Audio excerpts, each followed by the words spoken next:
Welcome to the Dental School Guide podcast, your ultimate destination for all things dentistry. I'm Dr. Tanner Townsend, your guide through the complex world of dental education. Join us as we uncover the secrets of acing dental school admissions, navigating residency programs, and exploring career opportunities. Please share and enjoy. Real quick, just wanted to make all you pre-dental students out there aware of a resource.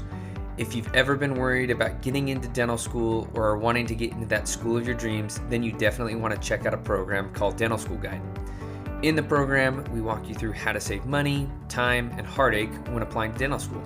There's so much fluff out there when it comes to resources for getting into school, and we are streamlining all of that.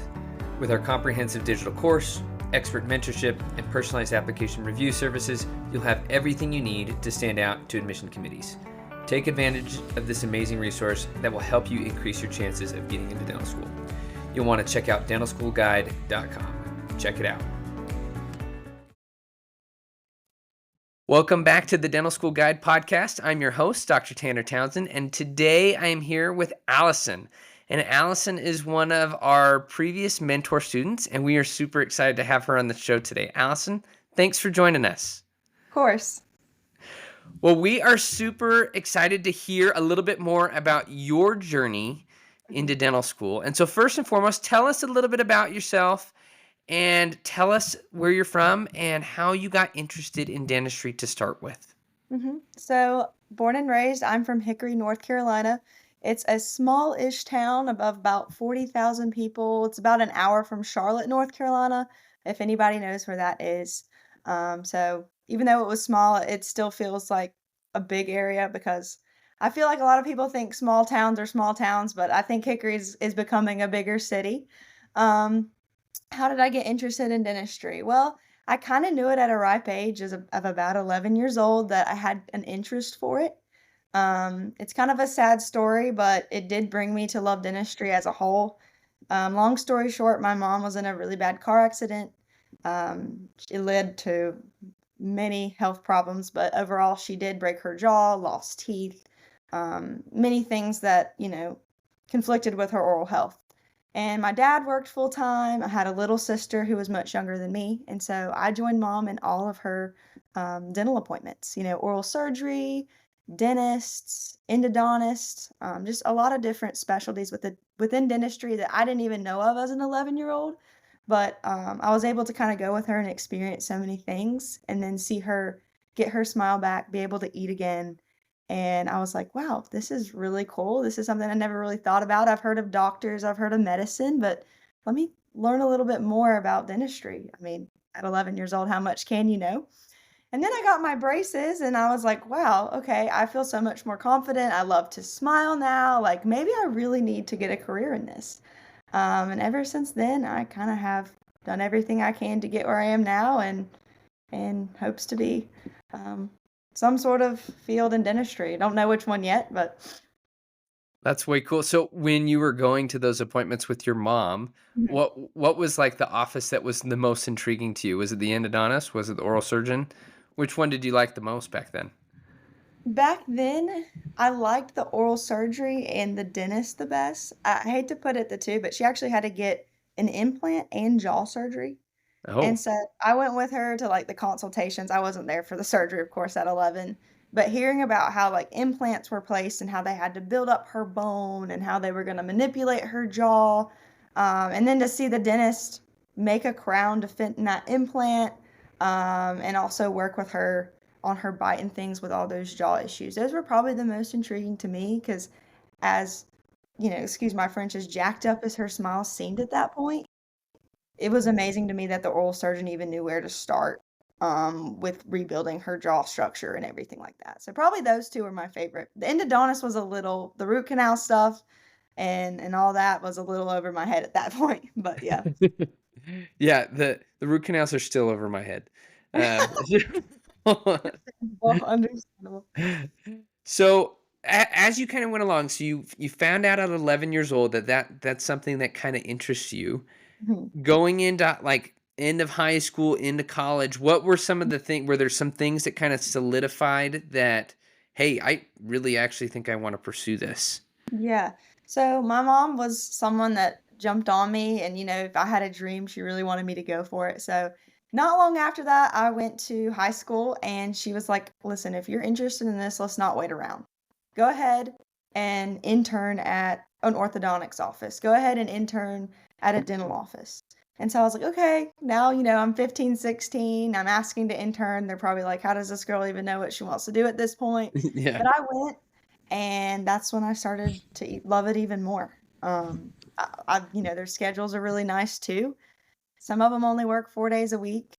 They make their own schedules, and at the same time, they're just so important for all their patients. And it seemed to me that, and I'm not saying this collectively, but all the oral surgeons, orthodontists, and specifically during this time, it was an orthodontist and dentist, but the way that they impacted each of their patients and each of their, like the way their patients left and how they felt, also kind of solidified probably my approach to dentistry, but also it really just, I don't know, like, just hearing about him look at the X-rays, hear about how he was gonna fix the smile, going to the dentist, hearing about how there's a cavity here, can we save the tooth? Do we need to root canal it?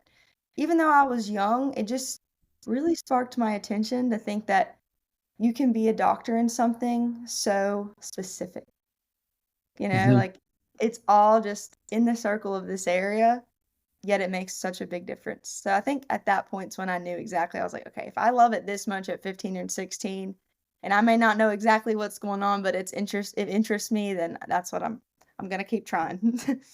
Well, I'm just impressed you had that clarity so soon. I don't think I had Yeah, that clarity that soon. I know. It's shocking to me as well. So, Well, with that, I think sometimes we get really excited and we're like, "Yeah, yeah, yeah." And then we sometimes run into hurdles along the way and we're like, "Oh, shoot, I still hope I can do this." I remember when I was in college, my very first general chemistry test, I got like a D on my first general chemistry test, and I just like cried. I was like, "Oh my gosh, I'm never gonna be a dentist. Like, but this is terrible." But were there any challenges that you felt like you had along the way as you were kind of working towards this path? like in high school, college Yeah, combined. high school, college, yeah, after college, any of the Well, above. silly me, in high school, I thought, once I get into the undergrad that, I've always wanted to, everything's gonna be so much easier. So, Yeah. of course, I'm taking as many AP classes as I can, I'm doing as many college classes as I can. I played a bunch of sports at the time, and so I'm staying up till, I'm getting home at 9 or 10 o'clock from all these games, and then I'm stuck studying for AP exams. And I was like, "How am I even gonna be a dentist if I'm stressing right now at 16, 17 years old, not even getting into undergrad yet?" And, with a lot of support and my family and everything, I was able to push through it, taking it day by day. And I was able to get into Chapel Hill, which has been my dream. Again, probably even younger. There's pictures of me, 2 or 3 that I'm not gonna share, with Chapel Hill cheerleading on. Um, but then I get into Chapel Hill and I'm like, "Finally, this is awesome." Well, I thought high school was bad. This just really tumbled for me. Like he was saying with chemistry, I'm pretty sure my first chemistry test, I did pretty good. The second one, I think I failed it, not even gonna lie. And I was like, "Great, this is Chem 2, and I have only like 7 or 8 more to go."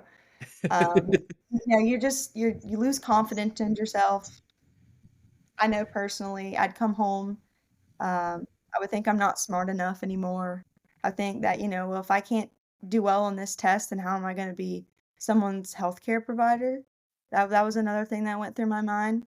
Um, and, undergrad, you're preparing for dental school. So not only are you trying to get the grades, but you're trying to shadow more. You're trying to, you know, intern or volunteer or all the different extracurriculars that are required.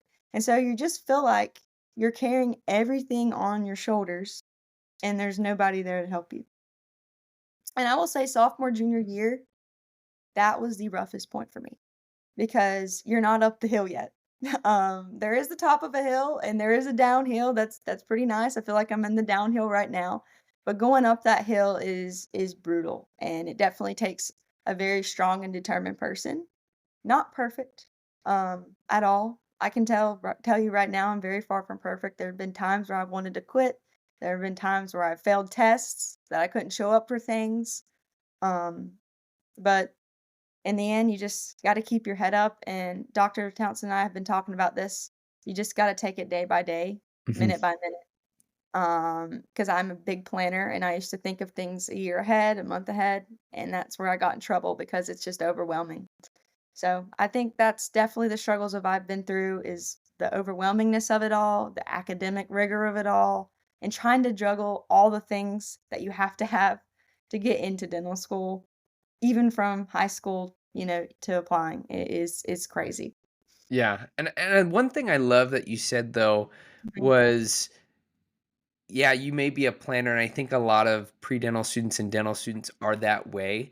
Mhm. But what you said that I loved was you gotta take it minute by minute and just step by step, because it can be so, so overwhelming when you're like, "Oh my goodness, I am supposed to have 100 plus shadowing hours, like 100 plus volunteer hours. I gotta do well in my classes. I wanna have a social life. Like, how the heck do I do that all?" I think Right, you said it best, just taking it step by step, like, "Okay, I'm gonna just do this one thing. I've got it on my schedule.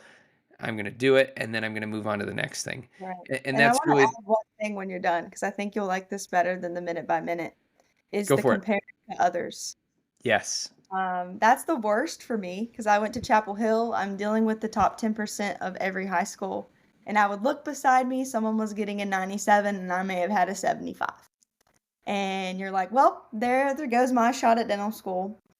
But what makes you separated from that person, and I didn't learn this till junior or senior year, is taking the grade you got and improving from it. Because if you can improve and you can get through the obstacle that you're dealing with, then you can show perseverance. And in the end, that make you more of a competent person in the end. So I just wanted to add that because I Ooh, feel that like was that deep, Allison. That was deep. I know that's my motto right there. So I like it. I like it. Well, so like we said, everyone kind of goes through those peaks and valleys as they're Mhm. going through this process.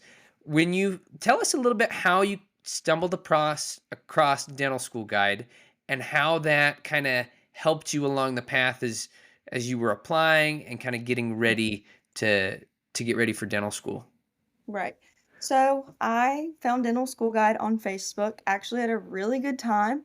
So I was applying to dental school. I had actually came to Dental School Guide a little late because I'd already started my application process to try to get on the ball. I think this was around a few months before June, maybe.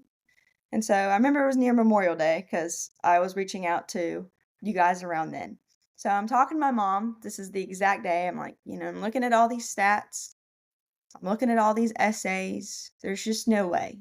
Like, there's no way, mom. My chances are less than 1%. She was like, well, you might be right. And I'm like, okay, well, if she believes it too, we gotta find something to help.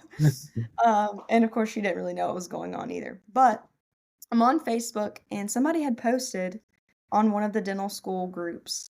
Does anybody know like a guidance?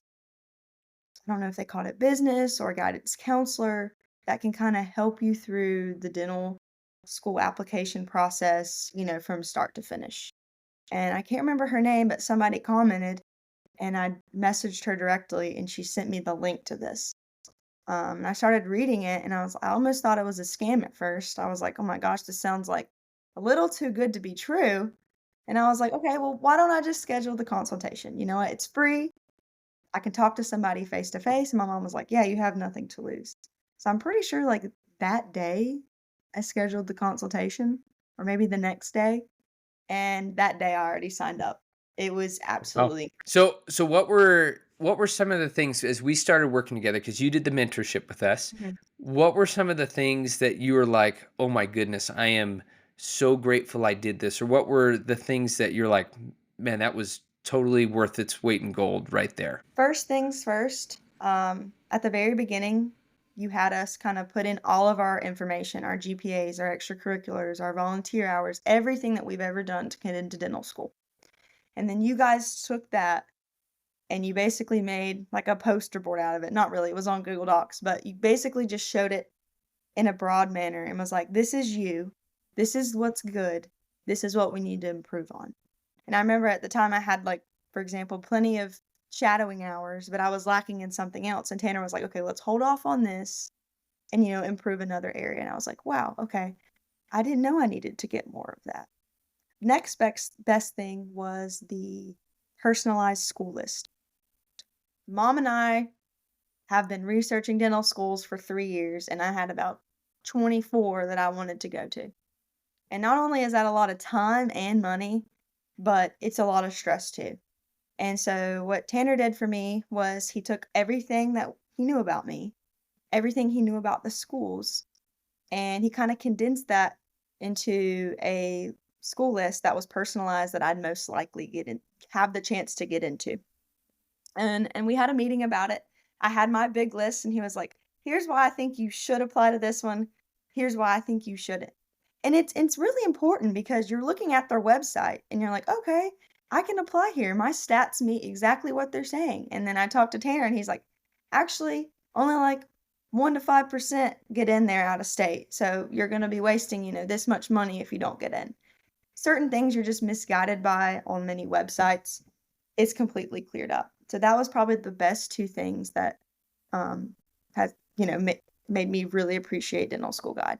Next was probably the interview process. Every time I got an interview, I would text Tanner. Not only would he send like a celebratory text message back to me just as excited, but we would get on just like this and practice questions. Not only just questions, but questions that were previously asked at these schools. So very personalized, very real. And I went into those interviews and every time felt like I was prepared. So overall, just those 3 things makes it completely worth it to me.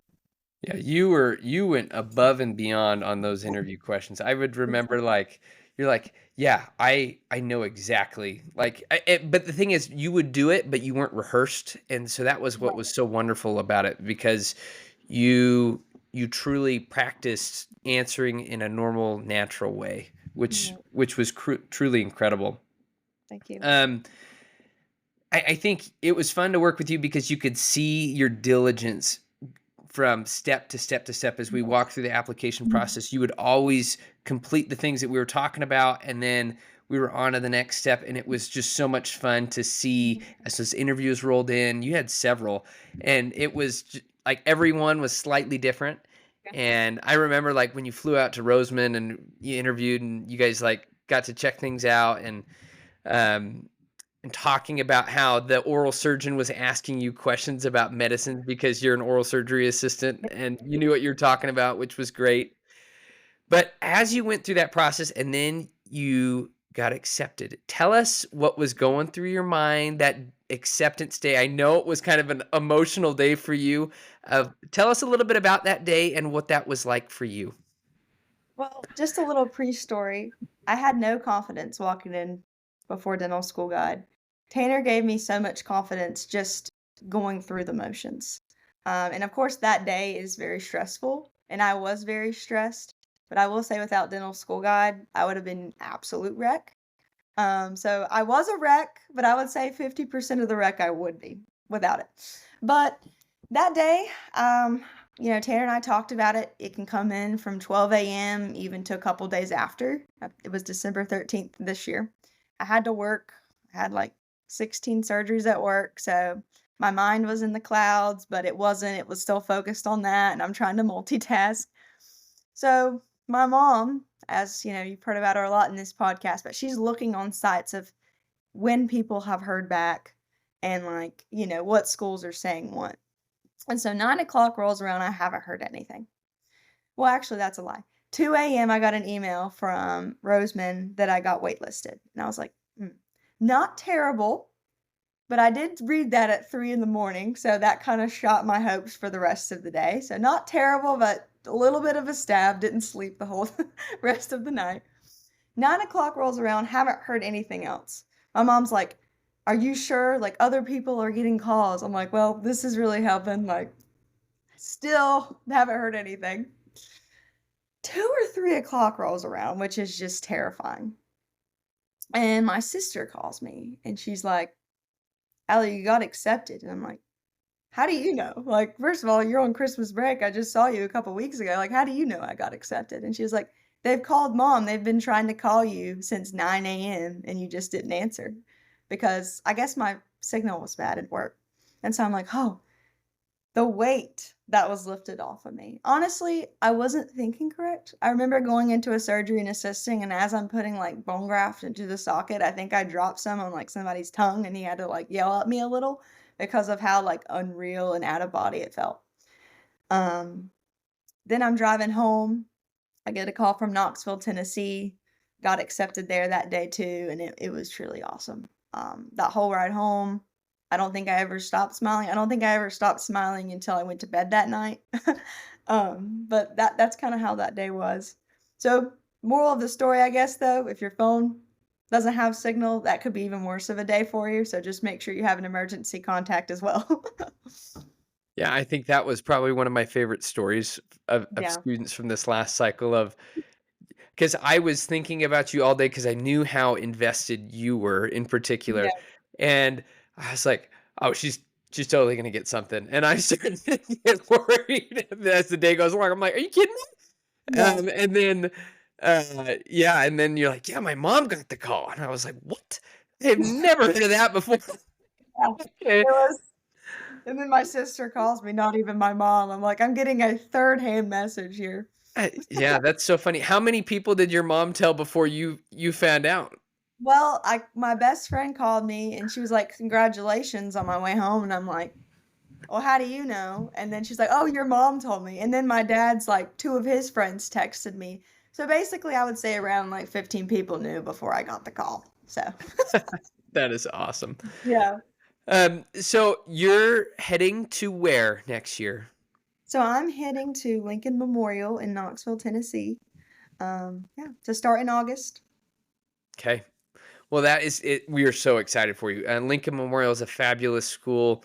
Mhm. We have a number of students that are heading there this next year, and Mhm. it Knoxville's just a beautiful place. So we are Yeah, super excited for you. thank But you. we want to hear, Allison, as we're kind of wrapping up here, what are some final pieces of advice that you have for students coming down the pipe next cycle, future cycles, that just any kind of word of wisdom that you feel like would be valuable to share that you Yeah. felt was helpful for you? Yeah. First and foremost, if you're thinking about dental school guide, join as early as possible. I feel like my whole process of applying to dental school, even before I applied, just the undergrad part of everything, was 10 times more stressful because I was alone and I didn't have any guidance.